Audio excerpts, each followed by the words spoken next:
DNC holds emergency call on RFK Jr.'s VP pick after Biden supporters freak out. Yes. In this story, they say that just after Kennedy announced his choice of Shanahan, the DNC held a conference call with elected Democrats from swing states to warn about what Kennedy's candidacy may imply for Biden's prospects of defeating Trump twice. He's a spoiler. Lieutenant Governor Austin Davis said on the call, he was drafted into this race by Donald Trump's top supporters. He has no realistic path to victory in Pennsylvania. So, of course, RFK Jr. picked Nicole Shanahan, a political unknown with lots of money. And the New York, I think it was the New York Times, I can't remember who, or maybe it was NBC. One of these outlets was reporting that the play is basically bringing her onto the ticket means she can spend all of her money on RFK without restrictions. It's just self-funded. Doesn't have to go through a PAC. Yep. Self-funded now. Exactly. And he also has to have a VP in order to qualify to be on ballots in certain states. So he kind of needs to pick it right away. Yeah. So he chose somebody with lots of money who can help pay the bills to make this happen. And she is a progressive Democrat donor. She's donated to, I hear on Twitter, so it could be wrong, but I've heard that she donated to Soros DAs. That is correct. She donated over $150,000 to get Gascon elected in 2020. But my thing about her is that, like, I was reading about her all day. I don't know if she necessarily has a progressive, like a flaming hot progressive ideology. I think that she's just basically a Northern California default liberal, you know?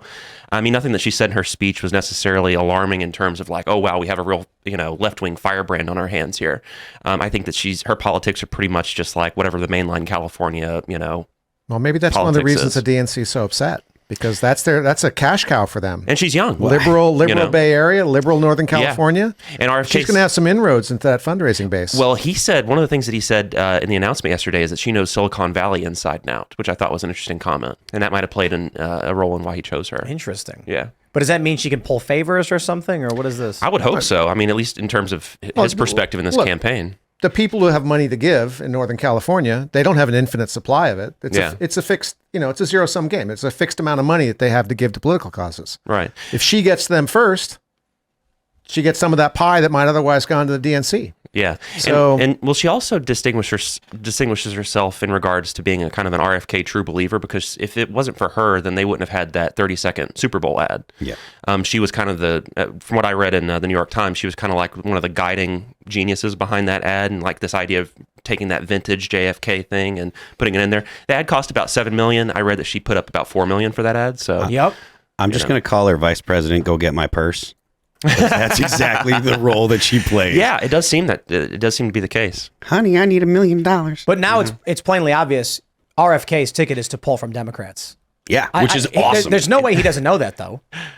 Is RFK really sitting there being like, no, I can beat Trump, I'll win? Or is he like, come on, he knows I can't win and I'm only helping Trump win? Well, maybe this is what the Democrats deserve after so many cycles of just punishing the people who run against their preferred candidates. I mean, one voting bloc that I have tremendous sympathy for are people who supported Bernie Sanders in 2016. They got jobbed.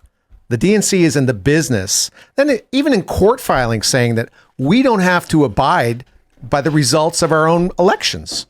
Yep. They anoint their candidate, and that's who it's going to be. So maybe that's an axe that Kennedy has to grind, and the DNC deserves to roast on this, because there's no fair competition in the Democrat side. There's no fair competition there. And if that comes home to roost on them, I'm fine with it. I would point out that the Republicans really did a job on Ron Paul in, I think, 2008, too. There's a big stink about that. But it's no surprise that, establishment Democrats or establishment Republicans are going to go ahead and try to protect the chosen candidate. I think it's great that RFK is running. I love the fact that he's going to pull from Biden.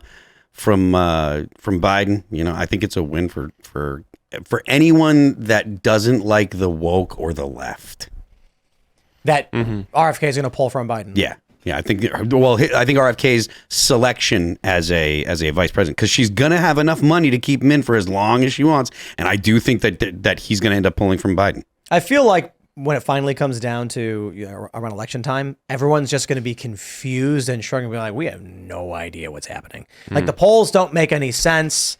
We got how many candidates? There's even Democrats running again. Marianne Williamson, she's still running, right? She came back into the race.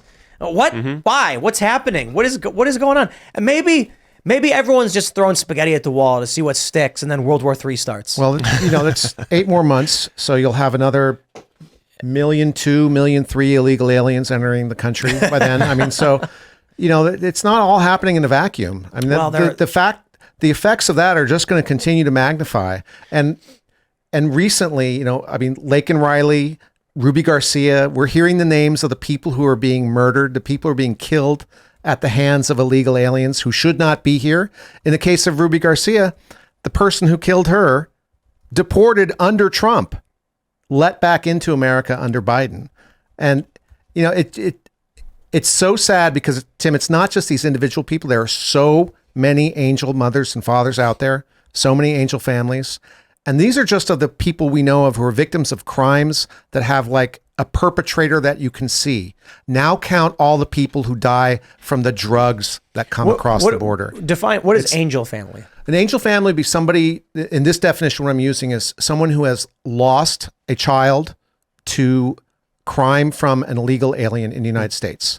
And a woman I met, Sabine Coulter, her son Dominic was unfortunately a victim of this. She's an angel mom. She's the first one I met Sabine Durden. excuse me.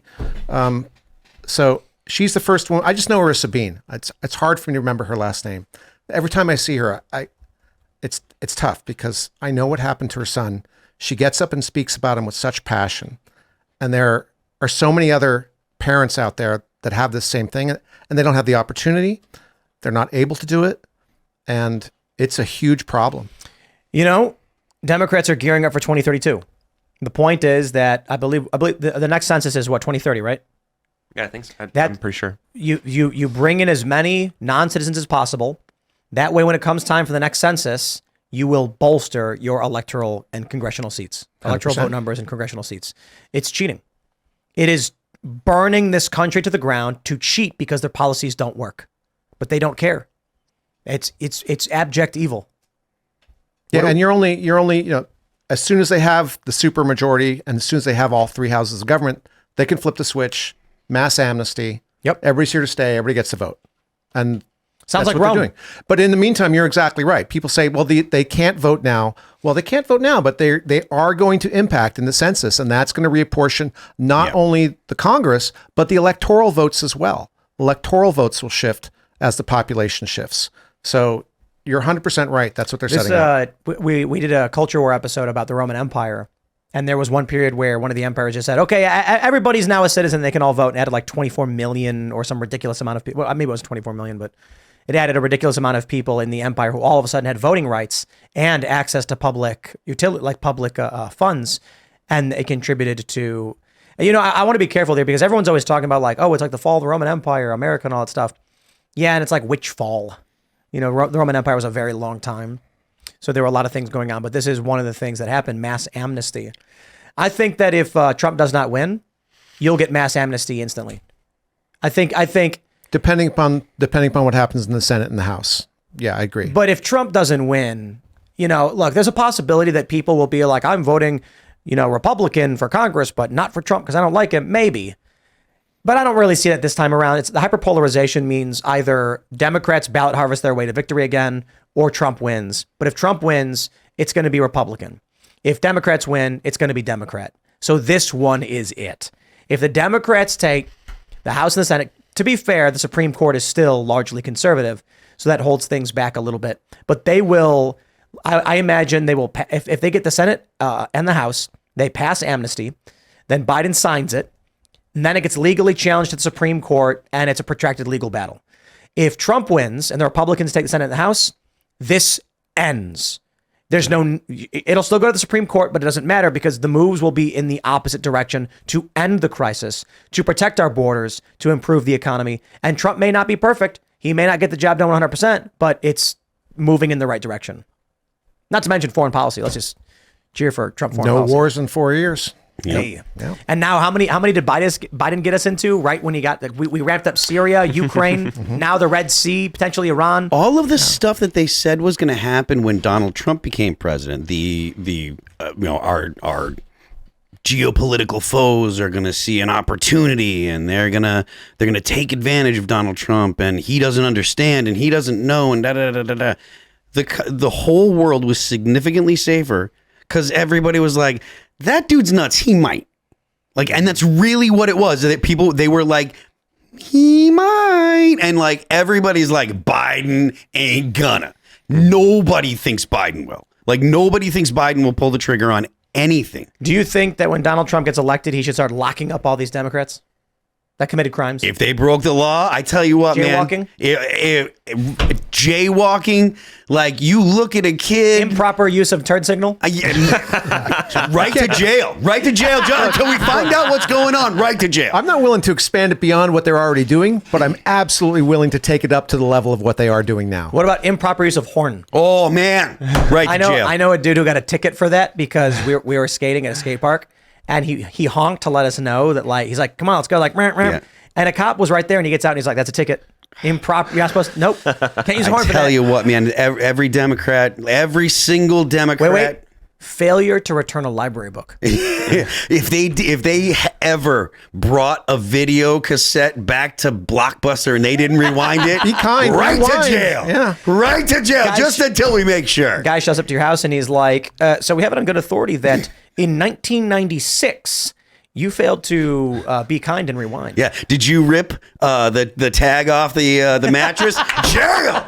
Right to jail. Immediately send Immediately. every law enforcement agents to the home of all Democrats to check their mattresses. Yep. Seriously. You have to do not remove one. I'm pretty sure that tag is only for the salespeople and distributors, not the actual owners. I don't care. We're going to find out for sure, and they're going to sit in jail until we find out. That's for the courts to decide. That's right. Yeah, I don't decide if you're innocent or not. That's for the courts. This is very cathartic to think about, very satisfying. But I mean, Trump isn't going to be allowed to win, is he? So, But how? Well, I mean, allowed? What do you mean by Allowed to win. You don't think that there's a possibility that he's going to win? Is that what Of you're course, saying? there's a possibility. I would like to think that possibility is very real. But in 2020, I woke up that morning. The newsroom, everybody was talking about the day before. Who's it going to be? It's going to be Biden or Trump. Nobody knew. I woke up that morning like a prophet, and I said, Trump will win. He's not allowed to. I don't know how that plays out. And in my opinion, that's what happened. And and especially when you think about the high stakes of all these illegal aliens needing amnesty, is he going to be allowed to win? I don't know if he's going to be allowed to. Yeah. If they will permit him to win. I don't think they have that much control that they can keep him from winning. I think it was Cernovich who said that the tactics they use in 2020, we are beyond those margins. They will not have the same impact. Like what we're looking at with Joe Biden's failures and his approval rating being so low, everybody likes to point out that F symbol where it's like the blue and the red graph, are going up, sure. and then the blue jumps right above. The vertical dump. The vertical dump. And so imagine how big that would have to be this time around. I mean, you're going to have Trump up 10 million, and then it just those tactics don't work. Or either way, I'll tell you what. We'll see. I'll give you this. No one will accept the results of the election. Well, right. But the other thing, too, is I don't think the Republican side is going to play it the same way. I mean, I'm very encouraged by Lara Trump's adoption of going after early votes where legal. Now, I don't agree with early voting. To be honest, if I had my choice, it's one day voting, it's in person, limited absentees, only for the people who really need it, paper ballots, precinct counting, everything like that. Okay, but I would like to add that I think that it would have been better use of a federal holiday to make it Election Day instead of Juneteenth. Thanks for watching this clip from the Timcast IRL podcast. Hang out with us live Monday through Friday at 8 p.m. and become a member over at timcast.com for uncensored, members-only shows exclusive. Thanks for hanging out, and we'll see you all next time.